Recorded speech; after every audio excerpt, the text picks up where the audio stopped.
One of the chapters in Kedushat Aviv talks about Kedushat Eretz Yisrael, the sanctity of the land of Israel. One of the most important Kedushas, one of the most important sanctities. And in general, in Kedusha, there's a question: how much is Kedusha inherent or created by Hashem at the beginning of time, at the outset, and how much is Kedusha created by a human role in the process?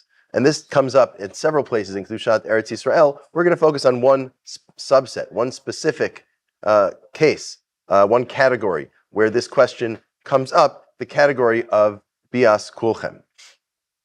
But first, just more generally, Eretz Yisrael gains its Kedusha potentially as far back as the creation of the world or the time of Avram Avinu, but it gains full Kedusha with the full status and the Chiyuv Trumos and Masros and Shemitah and other halachos at the time that Yoshua and Ezra enter Eretz Yisrael. That creates Kedusha. Generally, we assume that Kedusha Rishona, Yoshua's Kedusha, dissipated with the destruction of the first Beis HaMikdash, but Ezra's Kedusha Shnia, there's a machlokes as to whether that's effective afterwards or not, and generally that's understood as a machlokes as to whether the Kedusha of Eretz Yisrael applies in its full sense, and whether things like Trumos and Masros apply today on a Deoraisa or a Derabanan level.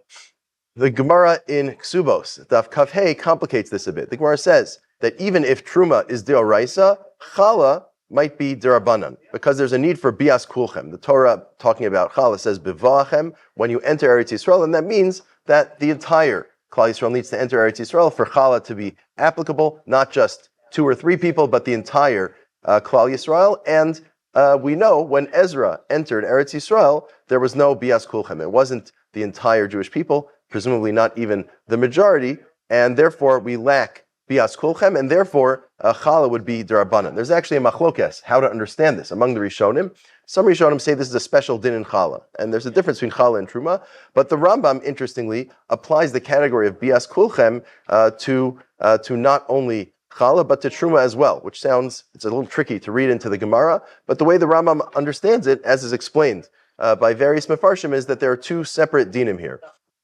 First is the din of whether Eretz Yisrael is kadosh, based on whether Kedusha Shnia is Kitchel Asid Lavo or not. That's one question. And on top of that, there's the question of whether there was bias kulchem, and both are necessary in order for there to be Kedusha Eretz Yisrael on a Doraisa level for the various halachos that apply based on Kedushas Eretz Yisrael. Now, if we want to understand this din of bias kulchem, how exactly does it work? And here, Rav Lichtenstein notes a machlokes, not just a machlokes Achronim, but a machlokes within the Brisker family as to how to understand bias kulchem. The Beis HaLevi makes the point. We said earlier that there's 2 separate issues. There's Kedushas Eretz Yisrael generally, and there's the question of bias kulchem. And the Beis HaLevi argues that Eretz Yisrael, according to the Rambam, is Kitchel Asid Lavo, but lacks bias kulchem, which is why all sorts of halachos, Chiyuv Trumos Umasros, should only be derabanan. One important nafkamina that comes up is people have argued, this is in the late 19th century, when the Heter Mechira was being proposed, question of whether it's possible to sell the land of Eretz Yisrael in order to avoid a chiyuv in Shemitah that would complicate living in Eretz Yisrael at the time. So some argued that just like the Gemara says, you can sell land in Surya, which only has Kedusha Midrabanan, and you can sell that and it loses its Kedusha and you lose the chiyuv of Shemitah.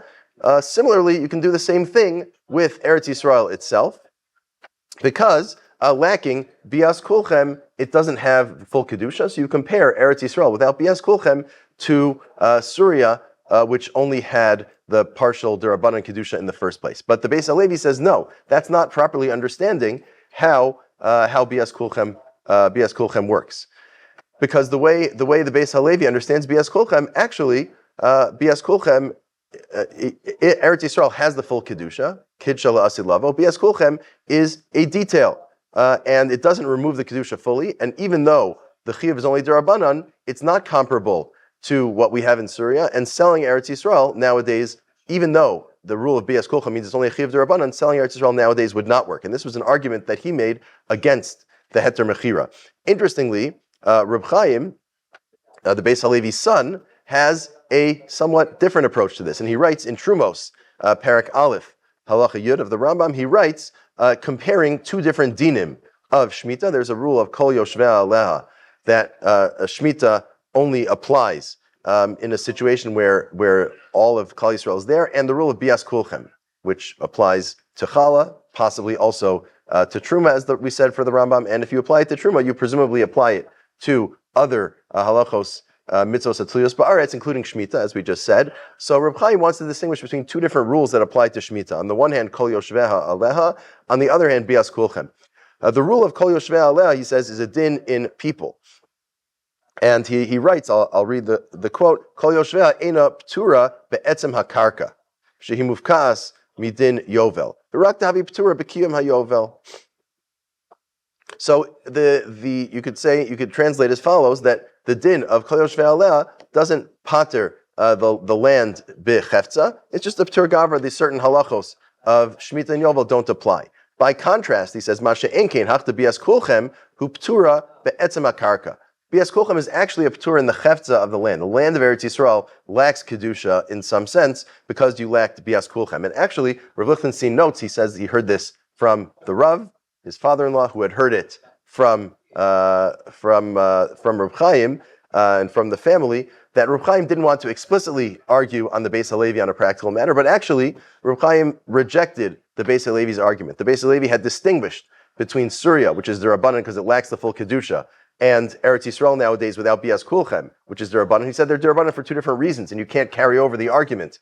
You can't say that you can sell Eretz Yisrael. Reb Chaim actually said that's not a problem because actually the p'tur, the reason that Eretz Yisrael nowadays is D'Rabbanan based on Bias Kulchem is a din in the Gufa Karka, is a din in the chefza of Eretz Yisrael, that it lacks Kedusha, and it actually is potentially comparable to Surya.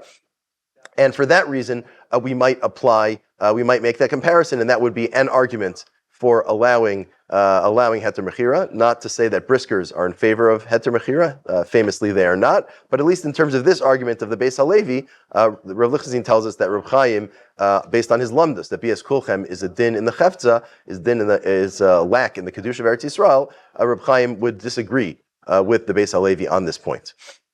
Rav Lichtenstein points to a couple of different places where he actually takes issue with Reb Chaim. He complicates Reb Chaim's view a little bit, which will be very interesting. These are chidushim. And in general, in the Sefer presents the overall sugya, and Rav Lichtenstein weaves in his chidushim sometimes in harder to spot ways. He doesn't sort of have every shir build up to the chiddush. The chidushim are interwoven, similar to how Rav Lichtenstein would give shiurim. Although here it is a bit clearer that Rav Lichtenstein brings notes the Reb Chaim and then points to a couple different ways that he might diverge from Reb Chaim.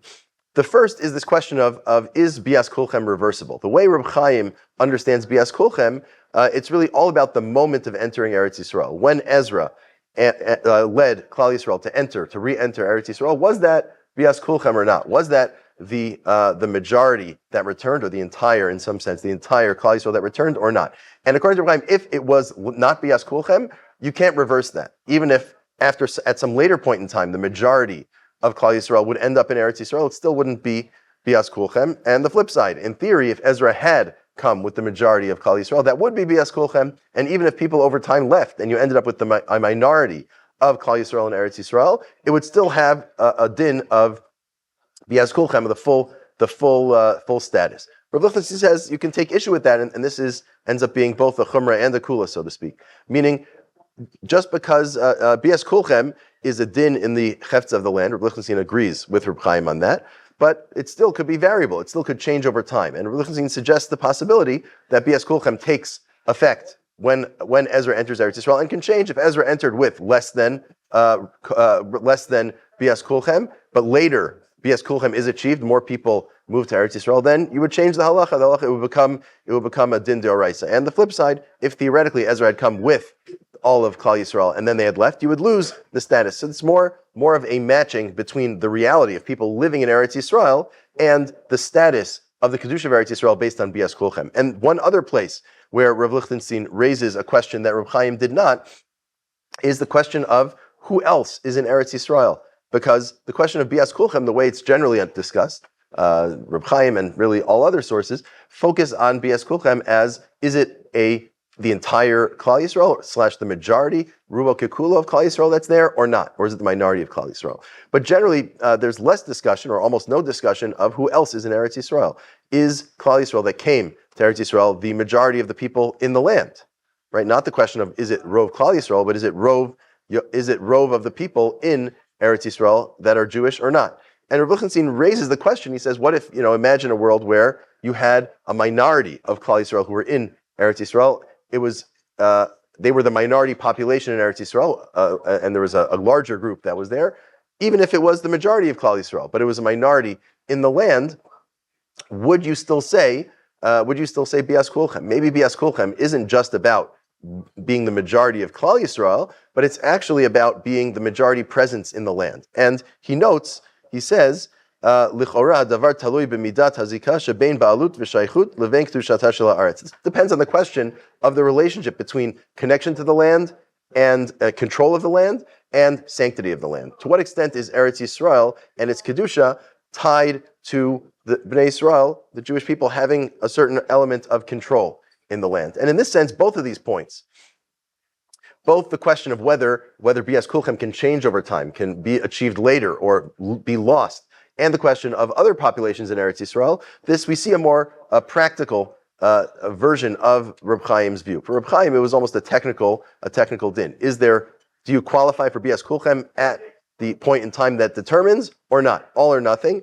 and it can't be changed later, and it doesn't matter who else is there. Even if the Jewish people were 10% of the population, if it's Bias Kulchem, that takes on, if it's the majority of the Jewish people, that would take on Bias Kulchem in the status. Rav Lichtenstein has a more you can almost say political theory orientation. It needs to connect to reality.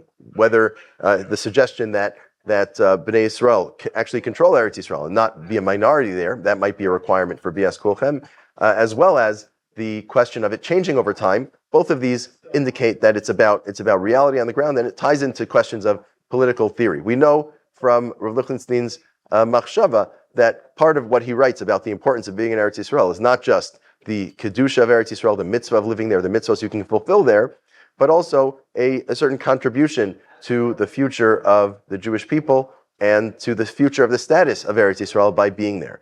And this, I think, there's a connection here. There's a parallel here between that idea in machshava and this idea in lamdus, that being a part of Eretz Yisrael and building Eretz Yisrael is not just an important aspect of why one should live in Eretz Yisrael in Rav Lichtenstein's view, but also actually has nafkaminas in a variety of areas. And you could say this about Bia Rishona and Bia Shnia as well, but also in this question of Bias Kulchem. That Bias Kulchem maps onto whether Bnei Yisrael are in Eretz Yisrael in majority and in control of Eretz Yisrael at any point in time.